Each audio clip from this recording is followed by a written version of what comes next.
Bienvenue déjà à ceux qui nous rejoignent. Prêt à parler, tous les lundis, vous propose donc de jouer au rébus et cette semaine, on va apprendre donc une nouvelle expression française, une nouvelle expression francophone avec donc un premier mot mystère que je vous dévoile ici même.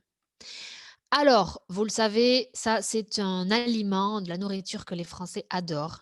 Heu, Ils adorent en manger à tous les repas. Que ce soit avec du sucré, du salé, vous connaissez. Vous savez comment ça s'appelle ça?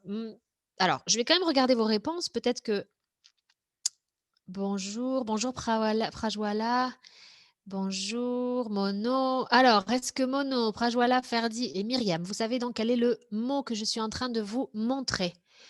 C'est un aliment donc, vous savez que oui, Prajwala, c'est du pain. Alors maintenant que vous avez compris que c'était du pain, j'aimerais que vous vous concentriez sur la flèche qu'il y a juste ici. Ça, c'est le pain, c'est l'aliment global. Mais moi, je voudrais comment s'appelle l'intérieur du pain. C'est un mot féminin qui peut être blanc si c'est de la farine de blé normale. Ça peut être parfois un peu plus noir ou marron si c'est de la farine de blé noir de sarrasin, vous savez. Ça s'appelle comment? La partie supérieure, c'est la croûte, mais la partie intérieure du pain, comment elle s'appelle? Est-ce que vous savez? Une tranche de pain, Ferdi, oui, mais encore l'intérieur de la tranche de pain. Vous savez cette partie qui est molle?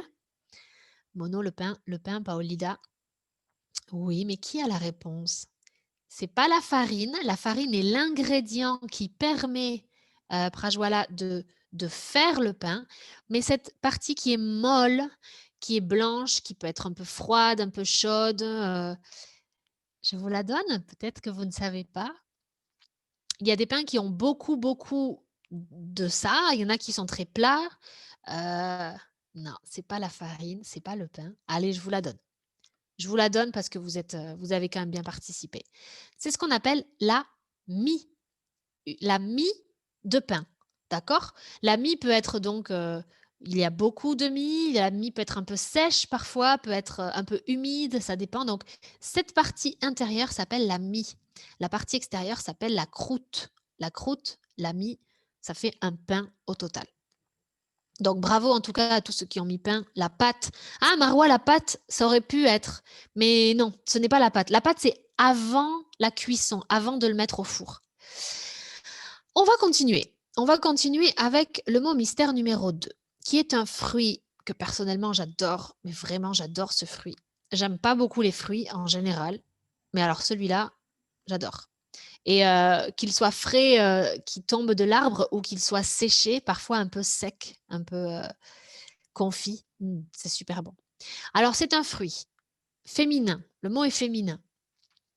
C'est un fruit qui pousse pendant l'été, mais c'est vraiment fin de l'été, début de l'automne qu'on les mange, hein, qu'elles sont mûres, ces fruits. Est-ce que vous connaissez le nom de ce fruit? Oui, eh ben super. Maria, la figue, Myriam, la figue, bravo, c'est bien, une figue, en effet. Donc mie et figue. On passe au mot mystère numéro 3, puisque vous avez été rapide sur le fruit qui était la figue. Ah, alors là, je vais vous aider. Je vais attendre de voir déjà qu'est-ce que vous écrivez. Heu, Vous avez donc 2 chiffres avec un slash qui est comme une division, vous savez, diviser. Co comment vous comment vous prononcez? Si jamais vous voyez ce chiffre écrit en français, qu'est-ce que vous allez dire? Qu'est-ce que ça représente? Quelle est la quantité donnée? Ça serait par exemple la moitié. Vous voyez la moitié?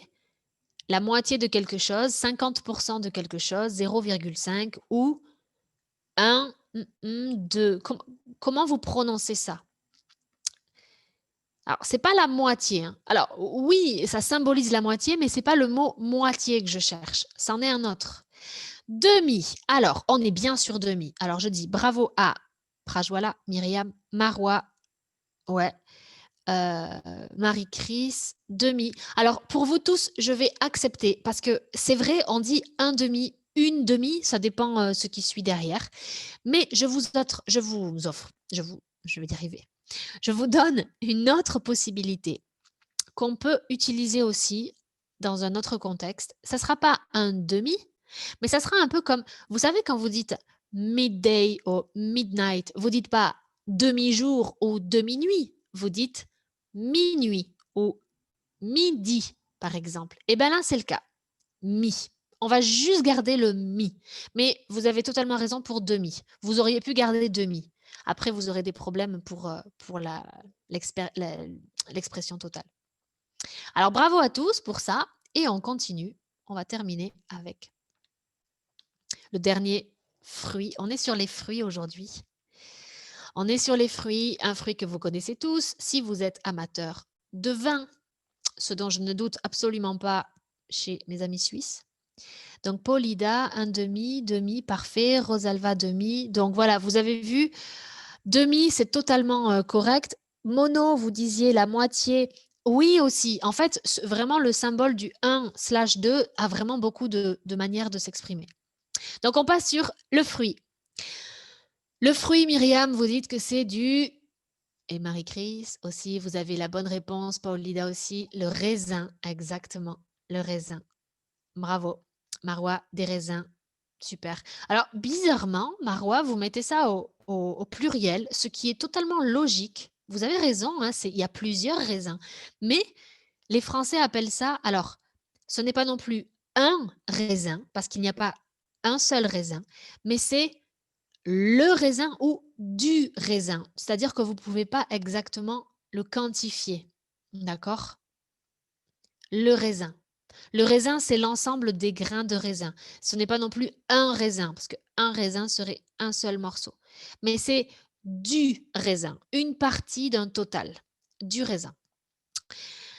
Alors, nous voici donc avec une expression mystère complète qui est assez... je vais vous demander si vous pouvez de l'écrire correctement. Peut-être que vous la connaissez déjà. Mi-figue, mi-raisin.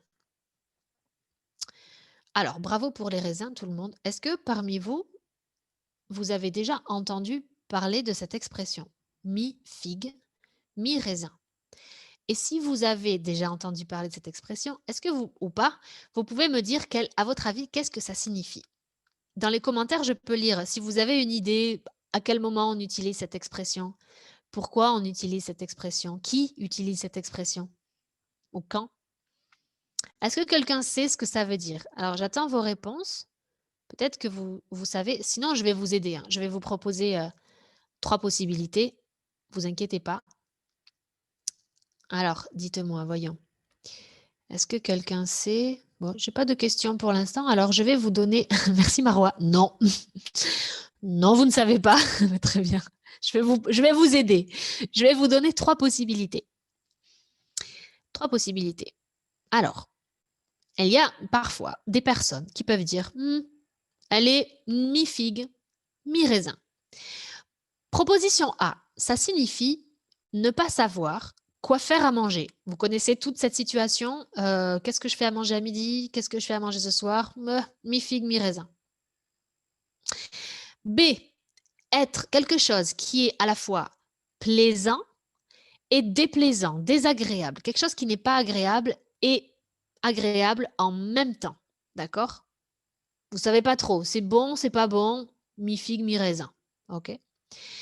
Et C, ne pas pouvoir se décider entre 2 choses. Vous hésitez, vous ne savez pas quoi choisir. Qu'est-ce que vous dites? Et vous dites, je ne sais pas, je suis mi-figue, mi-raisin. Voilà. Vous avez donc ici les 3 possibilités, A, B ou C. Alors, quelle est votre proposition? Ah, alors déjà, on avait donc Paolida qui n'avait jamais entendu cette expression, Maria qui avait proposé un mélange de satisfaction et de mécontentement. Prajwala qui rajoute C, Marie-Chris qui rajoute C. Et vous êtes bien partagés. Alors, Maria qui dit B. Eh bien, je vais dire que Maria a raison. Maria avait proposé dans ses commentaires un mélange de satisfaction et de mécontentement. Ferdi, vous dites C. Ben non. La réponse est bien la réponse B. C'est bien être à la fois plaisant et déplaisant. Donc, être mi-figue, mi-raisin, c'est quand vous ne savez pas exactement vous situer. Est-ce que c'est quelque chose qui vous plaît ou c'est quelque chose qui ne vous plaît pas? D'accord? Vous avez vu, je ne sais pas, un film. Vous avez vu un film hier avec votre acteur préféré que vous adorez, mais vous n'avez pas aimé le film, vous n'avez pas aimé l'histoire. OK? Du coup, vous terminez le film en vous disant: «Tain, j'adore cet acteur, j'ai adoré comment il a joué, mais j'ai pas du tout aimé l'histoire». Du coup, vous êtes un peu bof, mi-figue, mi-raisin. Est-ce que vous pouvez conseiller le film, recommander le film à quelqu'un? Vous ne savez pas trop parce que vous êtes un peu: «C'est pas mal, c'est pas terrible en même temps, c'est bien et c'est pas très bien non plus». C'est ça, être mi-figue, mi-raisin. Voilà, être mi-figue, mi-raisin. Une chose est mi-figue, mi-raisin lorsqu'elle a donc des bons et des mauvais côtés. C'est donc difficile de juger, c'est difficile de se faire une opinion parce qu'il y a des bons et des mauvais côtés. Voilà à tous, merci beaucoup pour votre participation. Je regarde une dernière fois vos réponses, donc bravo pour votre participation, même si la C, je suis d'accord, est très similaire et aurait pu être la bonne réponse. Donc bravo tout le monde. Merci d'avoir participé avec moi. Je vais vous laisser aller tranquillement, organiser et préparer votre repas et puis je vous dis à lundi prochain pour un nouveau rébut et je vous souhaite une très bonne semaine. Voilà. Allez, bonne journée à tous. À bientôt. Au revoir.